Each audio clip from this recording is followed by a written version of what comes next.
يستهان به ብዙ የቀራ የነበረ ሰው ነው لكنه ضل شيئا فشيئا حتى أبوه كان من كبار العلماء حرام ያደረገው በእናንተ እይታ ምንድነው ዒላው ተብሎ ቢጠየቁ እንደው ወንጀል ቁርአን መቅራትህን እዛው ቦታ ላይ ወንጀል ጀሃነም የሚያስገባ ወንጀል አድርገው ቢድዓ መዝሙማ የተወገዘ አድርገው መቅጠራቸው ምንድነው ዒላው ተላቸው ነብዩ አላደረጉትም ማህሚል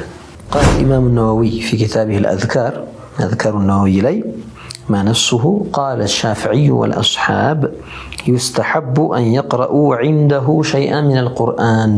استغفروا لأخيكم فإنه الآن يسأل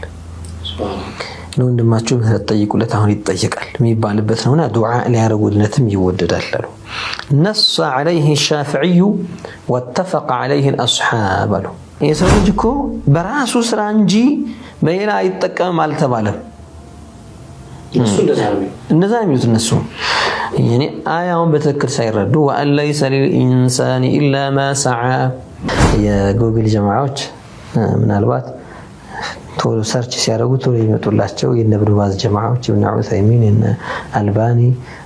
እና ፈውዛን እና ምናምን ሰዎች ሲመጡ እነዚህ ናቸው እንጂ ዓሊሞች ብለው ያስቡት ይችላሉ ከሰለፍ እስኪ አንድ ዓሊም ተቀስልኝ ሲባል እኮ ለምሳሌ ኢብኑ ተይሚያ ያለም እኮ አለ እኮ ሰይድ ቁጥብ ያለም አለ